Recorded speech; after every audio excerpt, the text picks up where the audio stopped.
Kaj je potrebno, da lahko demenco prepoznamo?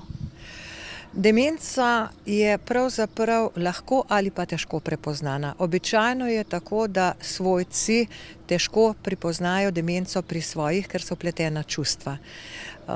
Dejansko tudi vsako pozabljanje ni demenca, kot zelo radi rečemo.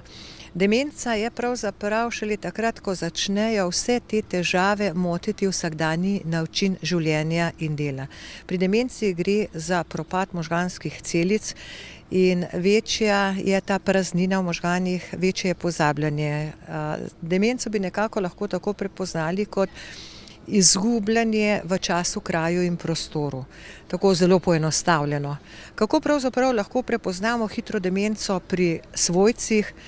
Pa morda sta dve takšni tipični risbi, ko lahko prepoznamo, ko damo svojcu narisati recimo štirikotnik, kvadrat, ko mu damo narisati, običajno se začne s tem, da se stranice ne stikajo, potem rata vse drugo kot štirikotnik. Druga takšna zelo tipična zadeva pa je ura. Ko damo recimo narisati uro za na primer 10 minut čez 11. uro, da nariše, zdrav človek to z lahkoto nariše.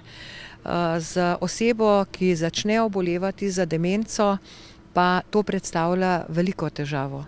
Človek si pravzaprav sploh ne bi predstavljal, da neka tako enostavna stvar lahko predstavlja problem, za nekoga pa dejansko na koncu ne rata niti krog, niti številčnica, niti kazalci več pravilni. To so neke take enostavne stvari, kako lahko prepoznamo.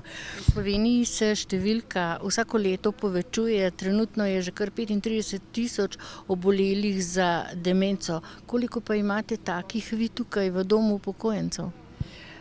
Lahko bi rekla, da je v domu za diagnozo demence s prevladujočo diagnozo demence več kot polovica vseh stanovalcev.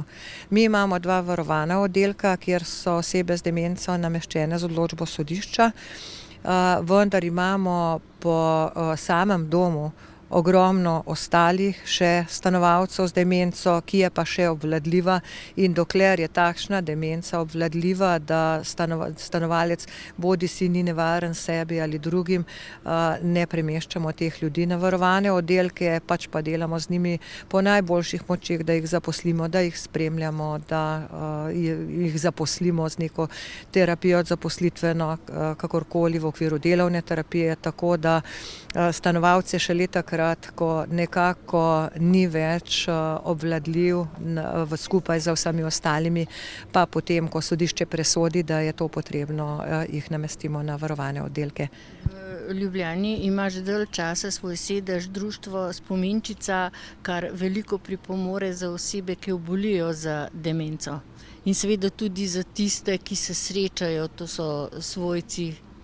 Spominčica je prioritetno namenjena svojcem in ostalim ljudem, ki niso oboleli še za demenco, kajti gre za ozaveščanje ljudi, gre za prepoznavanje demence, gre za seznanjanje z demenco in prav temu je namenjena ta točka demence tudi pri nas, kajti ljudje, ko se prvič srečajo z demenco, le-te ne prepoznajo zelo hitro. In demenca se ne kaže navzven kot neka druga bolezen, pač pa ti ljudje so izgubljeni v času, kraju in prostoru in velikokrat so neorientirani, ne znajdejo se, in če to bolezen prepoznamo pravočasno, jo lahko začnemo tudi pravočasno zdraviti. Ne more dati neke diagnoze demenca nek splošni zdravnik, pač pa nevrolog, psiholog, potem specialist za demenco. Kajti vsako pozabljanje ni demenca, vsaka izgubljenost tudi, če ni demenca. Če pa demenco začnemo pravočasno zdraviti, lahko zelo zaustavimo njeno napredovanje in na ta način zelo upočasnimo to bolezen.